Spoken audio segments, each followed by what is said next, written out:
Selamat malam Sumirna, selamat datang di Doa Rama Rabu 1 Desember 2021. Tidak terasa kita sudah memasuki akhir tahun di tahun 2021. Mari kita ungkapkan rasa syukur kita dengan menaikkan pujian Suara Malak nan Merdu.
Mari kita bersatu di dalam doa.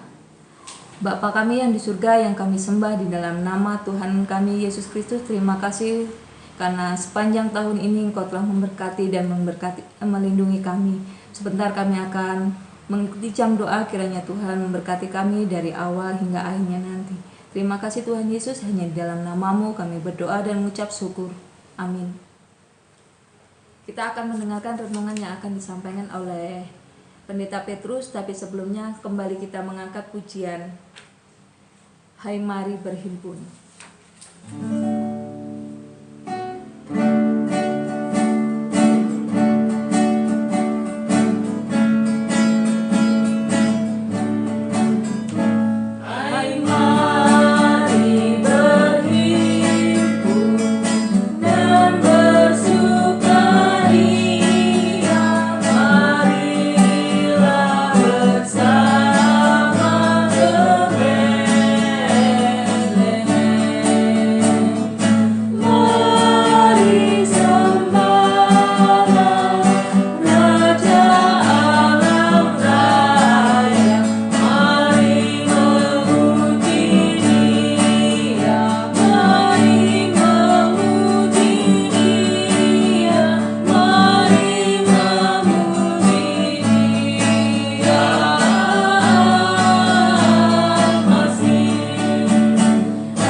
selamat malam Bapak Ibu yang saya kasihi. Sebelum firman Tuhan saya sampaikan dalam renungan kita di jam doa kita, ada beberapa hal yang ingin saya sampaikan kepada Bapak Ibu dan saudara sekalian. Berkenaan dengan kebaktian tatap muka terbatas KTMT, bahwa pada Minggu tanggal 5 Desember yang akan datang, kita sudah memulai dengan kebaktian tatap muka terbatas KTMT, kebaktian tatap muka terbatas. Dimulai sekali lagi tanggal 5 Desember 2021 pada hari Minggu yang akan datang.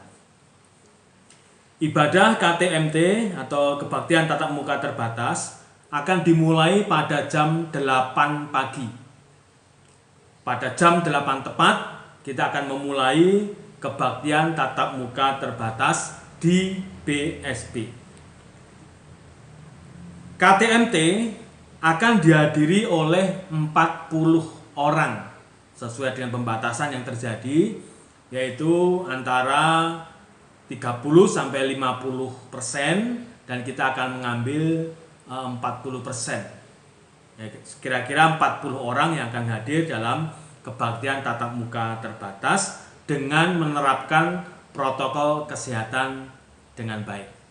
Nanti akan diatur oleh Satgas Covid dari gereja kita.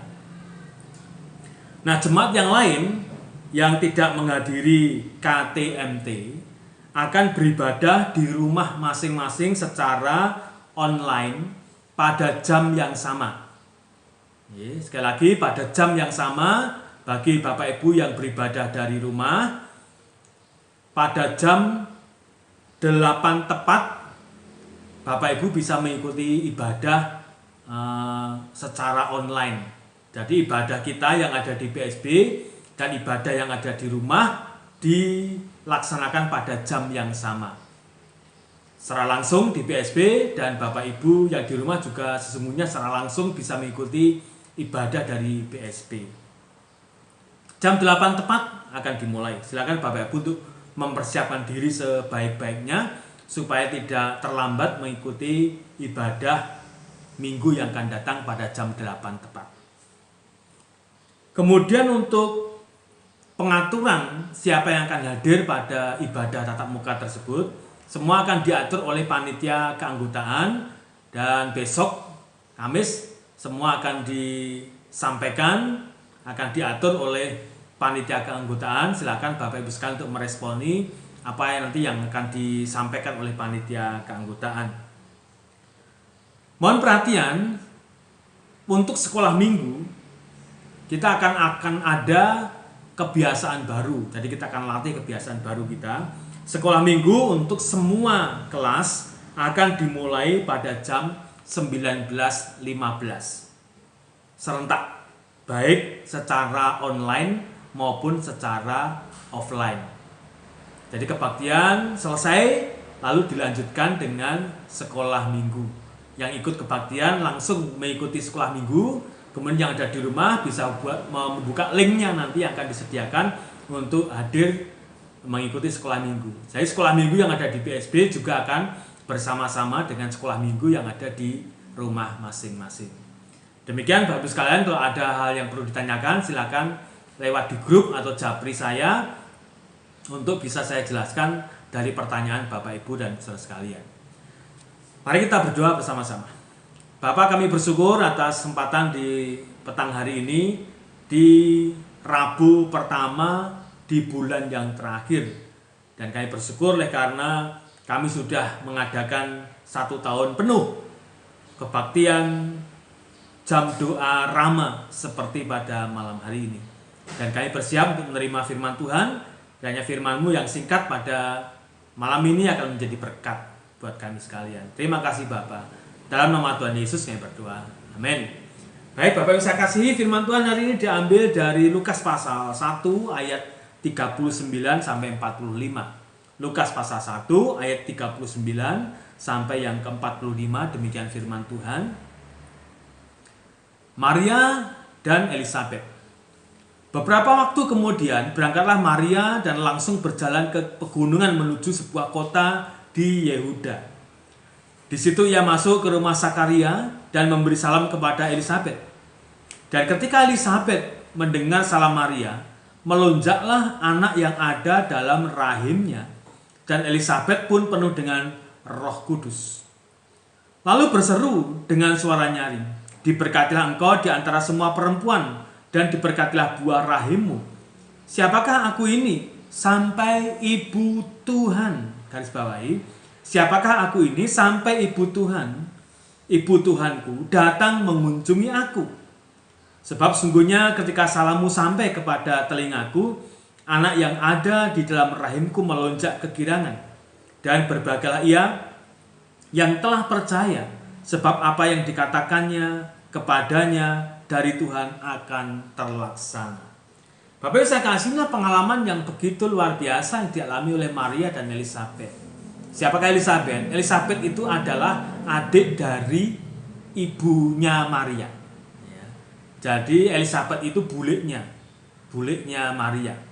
Nah, ketika mereka bersama-sama secara ajaib menerima kehendak Tuhan, yaitu hadirnya si buah hati pada rahim mereka masing-masing, lalu kemudian Maria ingin berkunjung kepada tantenya atau buliknya Elisabet yang jaraknya kira-kira 155 kilo dari rumahnya. Dia berjalan dari 1 hari penuh kalau mau tanpa berhenti akan sampai dari rumah Maria menuju ke bulik Elisabet. Nah, pengalaman mereka merupakan pengalaman yang begitu ajaib. Oleh karena Maria hamil pada saat ia masih bertunangan.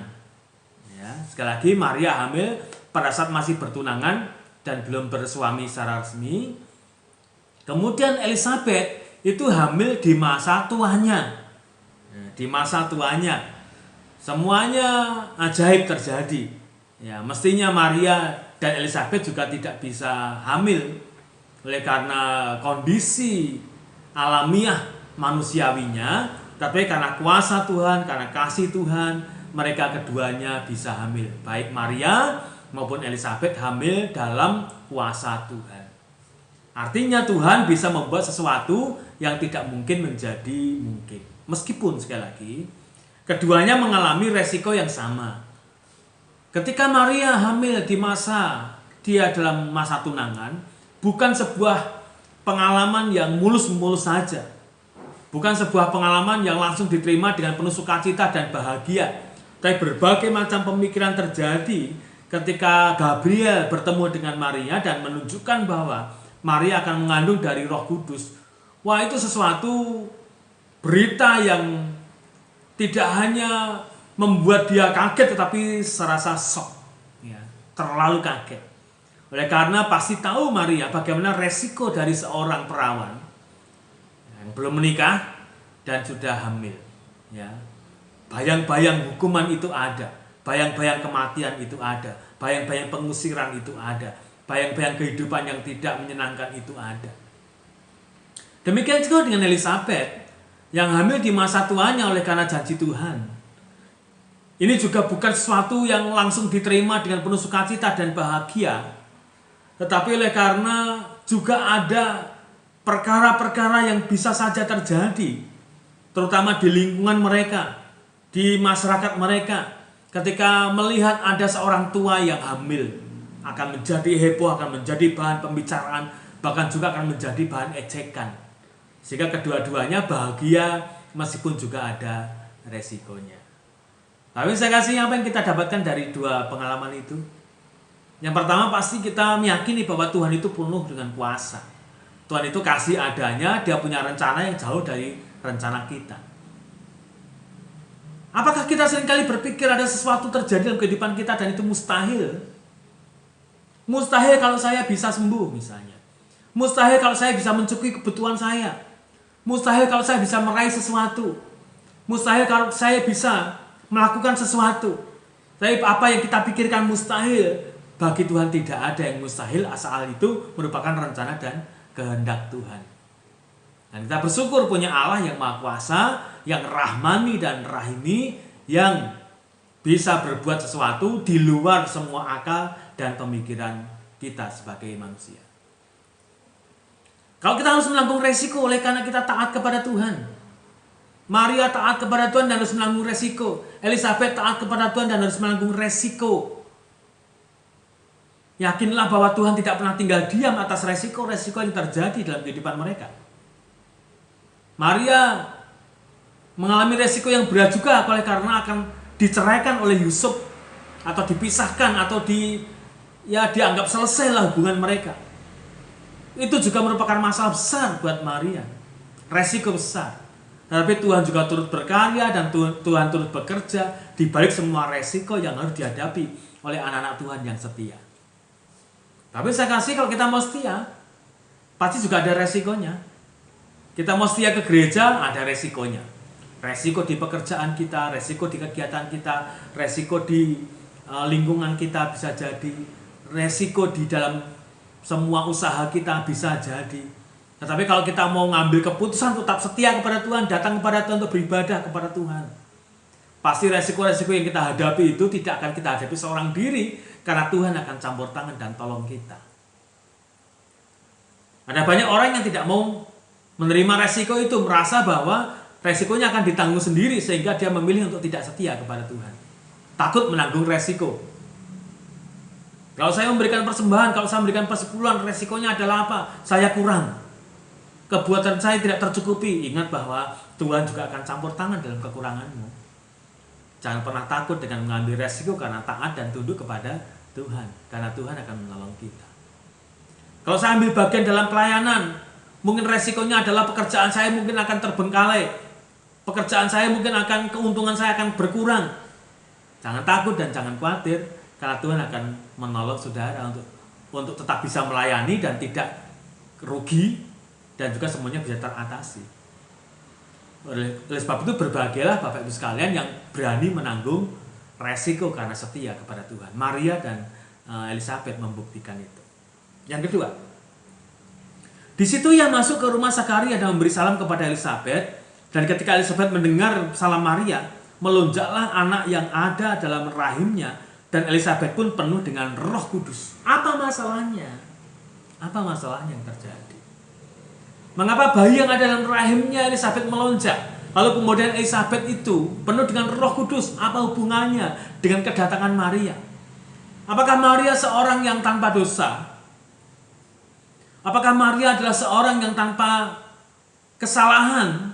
Sehingga ketika datang kepada Elizabeth, lalu Elizabeth kemudian penuh dengan Roh Kudus, dan bahkan bayi yang dalam rahimnya pun melonjak-lonjak.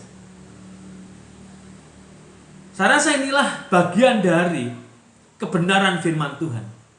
Pembuktian dari sebuah kebenaran firman Tuhan.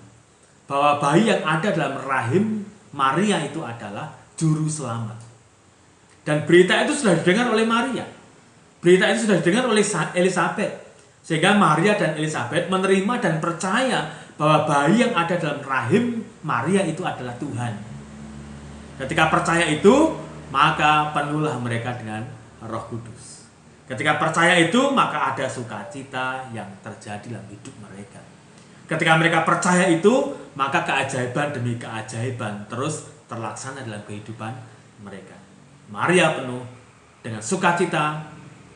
Saya yakin Maria juga penuh dengan Roh Kudus oleh karena percaya bahwa bayi yang ada dalam rahimnya itu adalah Sang Juru Selamat, Mesias, Immanuel. Elizabeth juga penuh dengan Roh Kudus, penuh dengan sukacita. Oleh karena percaya bahwa Maria datang membawa Tuhan dalam rahimnya, dan dia percaya itu. Bapak saya kasih, sungguhkah kita percaya bahwa Yesus itu Tuhan? Sungguhkah kita percaya bahwa Yesus itu adalah Juru Selamat dan Mesias kita? Jika kita sungguh-sungguh percaya, maka akan ada kuasa bekerja dalam kehidupan kita. Maka akan ada berkat yang Tuhan sediakan bagi orang-orang percaya. Maria diberkati Tuhan, Elizabeth diberkati Tuhan karena percaya kepada Yesus. Saya dan saudara pasti juga akan diberkati oleh Tuhan ketika kita percaya kepada Tuhan Yesus Kristus. Bapak Ibu saya kasih, di sana dikatakan jelas Lalu berseru dengan suara nyaring, diberkatilah engkau di antara semua perempuan, dan diberkatilah buah rahimmu. Siapakah aku ini sampai ibu Tuhanku? Ungkapan pernyataan iman dari Elisabet disampaikan kepada Maria. Bahwa Maria tidak mengandung sembarang bayi. Maria tidak mengandung sembarang manusia. Tetapi yang ada dalam rahimnya Maria adalah bayi Yesus Kristus, Sang Juru Selamat Mesias, penebus dosa manusia, dosanya Maria, dan juga dosanya Elisabet, bahkan dosa kita semuanya. Dan sebab itu keyakinan itu harus diproklamasikan. Keyakinan itu harus diberitahukan. Keyakinan itu harus diberitakan kepada siapapun. Keyakinan itu harus dinyatakan. Habis sekalian, ketika saya dan saudara sudah percaya kepada Tuhan Yesus Kristus sebagai Tuhan dan Juru Selamat kita, ayo, beranikah kita menyatakan iman kita kepada orang lain? Nyatakan imanmu kepada keluargamu yang belum percaya. Nyatakan imanmu kepada tetangga-tetanggamu yang belum percaya. Nyatakan imanmu kepada sanak saudaramu, familimu, teman-temanmu, teman-teman di FB, teman-teman di Facebook, teman-teman di WA. Nyatakan bahwa saya adalah seorang percaya. Ini kesempatan, saudara.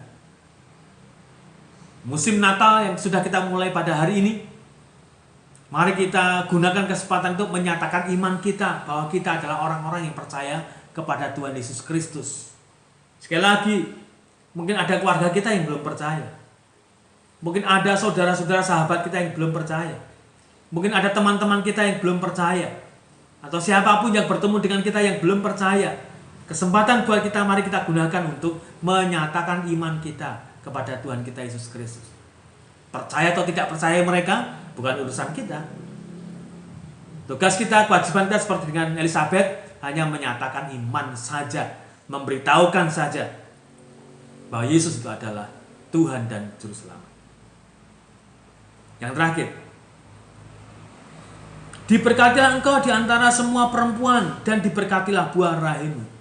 Akhirnya kata-kata berkat muncul dari seorang percaya, Elisabet. Elisabet kemudian mendekati Maria dan berkata, diberkatilah engkau. Diberkatilah engkau di antara semua perempuan. Hanya dari berbagai macam perempuan, dari banyak perempuan, kamu adalah perempuan yang diberkati Tuhan. Kata-kata berkat itu muncul dari seorang Elisabet.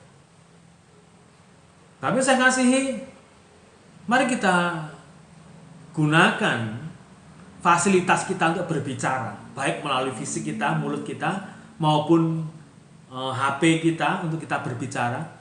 Berbicaralah dengan mengeluarkan kata-kata berkat. Diberkatilah engkau. Ya. Mengeluarkan kata-kata yang penuh dengan berkat, kata-kata yang membangun, bukan yang menjatuhkan. Kata-kata yang membahagiakan, bukan yang membuat stres. Kata-kata yang membuat orang menjadi sukacita, bukan mereka menjadi sedih oleh karena kata-kata kita. Kata-kata yang sungguh-sungguh menyemangati, bukan kata-kata yang membuat orang menjadi sakit hati. Elisabet menggunakan kata-katanya untuk memberkati orang. Dan mari kita gunakan kata-kata kita juga untuk memberkati orang.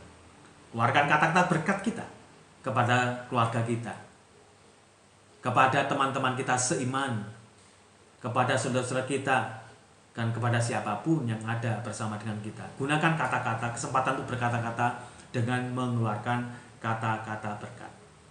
Hindari mengolok-olok, hindari mengejek, hindari menghina, hindari memfitnah, hindarilah kata-kata yang penuh dengan kutuk. Tapi saya kasihi Maria dan Elisabet menjadi teladan buat kita pada sore hari ini, pada malam hari ini di awal musim Natal, tepat pada tanggal 1 Desember 2021. Yang kiranya akan menjadikan kita semakin dekat dengan Tuhan. Dan akhirnya saya berpesan kepada Bapak Ibu sekalian, mari kita mengubah kembali kebiasaan baru kita. Khususnya dalam peribadahan kita, dalam pelayanan kita di Smyrna. Yang tadinya kita bisa enak-enak di rumah, nyambi ibadah, atau ibadah nyambi yang lain. Ya, mari kita sekarang ini mulai terfokus kembali untuk membangun ibadah kita. Kita sediakan waktu setiap minggunya pada jam 8 sampai jam 10 itu adalah seperti biasanya yang lalu. Kita gunakan waktu itu untuk menyembah kepada Tuhan. Ingat dan kuduskanlah hari Sabat. Jangan terbuai, jangan terlena dengan kebiasaan yang sudah kita bangun dalam 2 tahun terakhir ini, yaitu dengan cara-cara virtual. Kiranya Tuhan berkati kita semuanya. Mari kita berdoa dan kita bersyukur kepada Tuhan. Bapa, kami bersyukur untuk firman-Mu pada malam ini. Kiranya akan memberkati kami, menolong kami, supaya kami sungguh-sungguh bisa mencontoh kehidupan kedua wanita hebat, Maria dan Elizabeth, yang boleh kami pelajari pada malam hari ini. Terima kasih Bapak. Kami akan syukur, pujian dan doa kami, dan kami akan melanjutkan doa-doa kami kepada-Mu. Dalam nama Tuhan Yesus Kristus kami berdoa. Amin. Kiranya Tuhan berkati Bapak, Ibu, dan saudara sekalian. Pokok-pokok doa kita pada malam hari ini, yang pertama kita akan berdoa untuk Smyrna. Kita doakan kebaktian tatap muka yang akan dimulai minggu depan tanggal 5 Desember 2021 supaya berjalan dengan baik. Yang kedua, kita doakan jemaat yang sakit. Kita doakan Ibu Rina, Bapak Susanto, Bapak Suwondo, Bu Esther, Dr. Mila. Kita doakan mereka supaya cepat pulih. Yang selanjutnya kita berdoa untuk ibu-ibu yang sedang hamil. Kita doakan Ibu Eka, Ibu Indri, dan Ibu Ira supaya ibu dan janin yang ada di dalam kandungan tetap sehat dan saat melahirkan boleh lahir dengan selamat.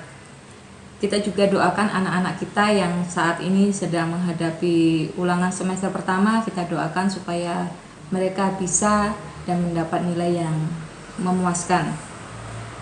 Yang kedua, kita berdoa untuk bangsa dan negara kita.